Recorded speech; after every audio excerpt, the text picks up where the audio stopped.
Hola amigos, bienvenidos a Vida Consciente con Elvia de nuevo. Gracias por estar ahí. Espero que se encuentren de corazón muy bien y que estén aprovechando todo lo que voy contando. Hoy les traigo un tema muy interesante y que me preguntan muchísimo, que es ¿cuánto agua debo beber y cuándo debo beber? La respuesta rápida es depende. Como ya sabemos, en macrobiótica no hay nada malo ni bueno, sino que depende de muchos factores que iré contando a lo largo del vídeo. Pero en general, quiero recordar que debemos tender al autoconocimiento, es decir, a poder detectar cuándo necesitamos las cosas. Los factores que vamos a tener en cuenta van a ser varios. En primer lugar, el clima. El clima es muy importante. Si hace calor, estamos en verano o estamos en un momento puntual del año que hace mucho calor, vamos a evaporar más agua a través de la piel, por lo tanto tendremos que ingerir más agua. En invierno no vamos a evaporar tanto ni vamos a sudar tanto, tendremos que ingerir menos agua. Con respecto a esto de la evaporación y la sudoración, tendremos que tener en cuenta otro factor, que es la actividad que vamos a realizar. Si vamos a realizar una actividad muy enérgica en donde vamos a estar sudando, vamos a necesitar más agua, y si vamos a realizar una actividad más sedentaria durante ese día o durante esas próximas horas, vamos a necesitar también menos agua. Tenemos que tener en cuenta un factor también muy importante, que es nuestro estado energético. Es decir, si estamos en un momento energético más yang, es decir, más excitados, más calientes en general, vamos a necesitar más agua, y si estamos en un estado más frío, más yin o más pasivo, vamos a necesitar menos agua. En este apartado voy a explicar las características con las que podemos detectar si estamos en un momento más yang o menos yang. En primer lugar, como dije antes, el clima nos puede producir una energía más yang, el clima que hace. El otro factor que nos puede producir más yang es la alimentación. Si estamos con una alimentación más proteínica o más salada, seguramente estaremos en un estado energético más yang. Y también nuestros pensamientos. Si estamos en un momento más agitado o más estresado, estaremos en una circunstancia más yang.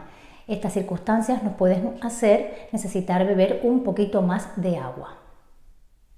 Puede darse la circunstancia en que seamos incapaces de poder tener en cuenta estos factores y de percibir lo que necesitamos, como es el caso de personas con alteraciones cognitivas o de personas muy ancianitas. En ese caso vamos a tener en cuenta beber agua como en torno a medio vaso o un cuarto de vaso, lo que esa persona pueda tomar, varias veces al día, a lo largo del día, siempre intentando que no sea a la hora de la comida. Este punto es muy importante. Durante la comida no debemos tomar demasiada agua, porque se va a producir una disolución de los líquidos gástricos, de los ácidos digestivos.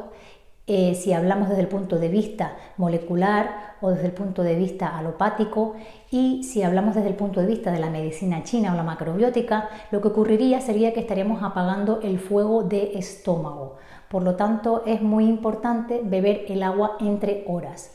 A estas personas que no son capaces de discernir si necesitan beber agua o no beber agua, les daremos el agua entre horas, como dije antes, medio vaso o un cuarto de vaso cada 2 o 3 horas, sin coincidir con las comidas. El momento más importante para tomar el agua es por la mañana en ayunas, después de levantarnos. En ese momento nuestro cuerpo ha acumulado una serie de toxinas que ha intentado limpiar durante la noche, y nos interesa pasarle un poquito de agua por todos los órganos y por nuestros filtros para que todas estas toxinas vayan a un punto de eliminación. Es importante tener en cuenta la temperatura del ambiente y nuestra temperatura para saber con qué temperatura tomamos el agua. Lo ideal es tomar el agua siempre a temperatura ambiente. Puede darse el caso en que en verano el agua de temperatura ambiente esté demasiado fría y no nos apetezca tomar ese agua fría, por lo tanto lo que haremos será calentarla un poquito.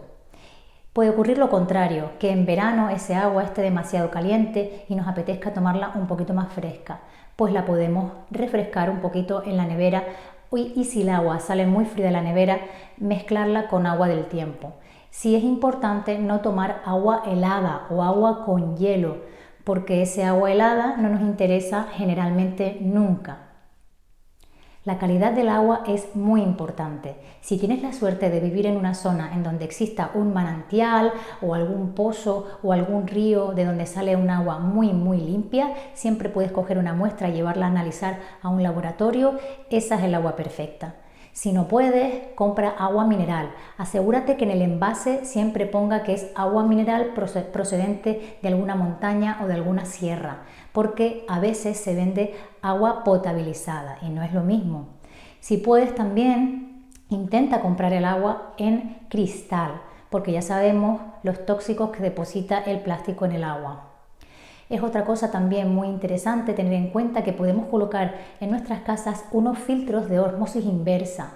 Mira a ver qué es lo que hay por tu zona. Hay empresas que se dedican a colocarlos. Esos filtros lo que hacen es purificar el agua al máximo y en algunas ocasiones depositar algunos minerales en ella para que la composición quede perfecta.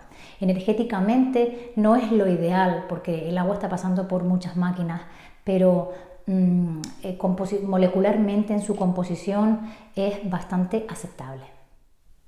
Hay una circunstancia en la que podemos creer que necesitamos agua, pero en realidad no la estamos necesitando, que es cuando tenemos la piel muy seca o el pelo muy seco. En esa circunstancia podemos pensar que no tenemos agua suficiente, pero la mayoría de las veces no se trata de beber más agua, sino que probablemente estás ingiriendo pocas grasas, tanto saturadas como insaturadas. Como ya sabemos, vamos a utilizar mucho más las grasas insaturadas, que son las grasas más saludables, que son las que tienen casi todos los vegetales. Por lo tanto, incluye más aguacate, incluye más aceites de oliva, de sésamo, de cualquier tipo de aceite de primera presión en frío que se te ocurra. Girasol, pipas de uva, hay muchos tipos de aceites y por supuesto también lo tenemos en los frutos secos. Para terminar, me gustaría puntualizar que no es lo mismo beber agua pura que beber otros líquidos como zumos o caldos o infusiones. Sí lo vamos a tener en cuenta a nivel general en cuanto al volumen de líquidos, porque tampoco nos interesa que nuestros riñones estén filtrando un exceso de líquido. Se debilitan. En medicina china debilitamos el yin de riñón, pero sí que lo tenemos que tener en cuenta en cuanto a composición mineral. El agua adecuada normalmente es de baja mineralización, lo que nos permite no sobrecargar nuestros órganos, sobre todo los riñones, y nos permite limpiar esos filtros. Pero el resto de los líquidos sí tienen muchísimas otras cosas, muchísimos otros componentes que pueden precisamente sobrecargar los órganos, como pueden ser los componentes de las infusiones o el té, todas esas hierbas y esas plantas que podemos tomar, que en principio pueden tener una buena función, pueden ser tóxicas.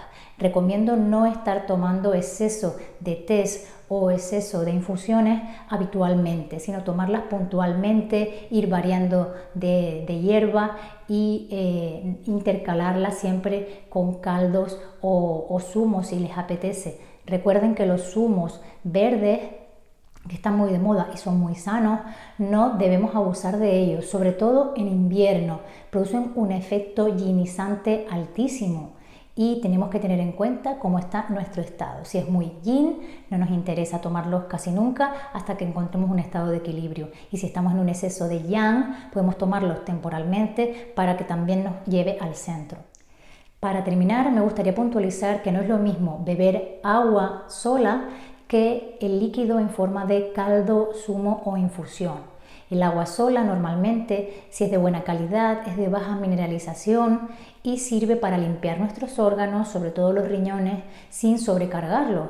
Sin embargo, caldos, zumos o infusiones tienen normalmente más minerales, vitaminas y otra serie de componentes que pueden producir justamente el efecto contrario. Si abusamos, por ejemplo, de muchos tés o de muchas infusiones, podemos producir un efecto tóxico sobre los órganos. Entonces vamos siempre a tener en cuenta que hay que beber una parte de agua pura y otra parte, si nos apetece, en forma de zumo, caldo o infusión.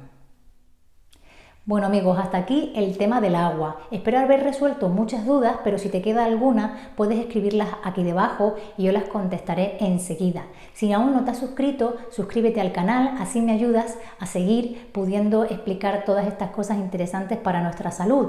Si quieres recibir un aviso cada vez que suba un vídeo, tienes que darle a la campanilla y si el vídeo te gusta, puedes darle a pulgares arriba. Un beso para todos, espero que sigan encontrándose bien y nos vemos pronto.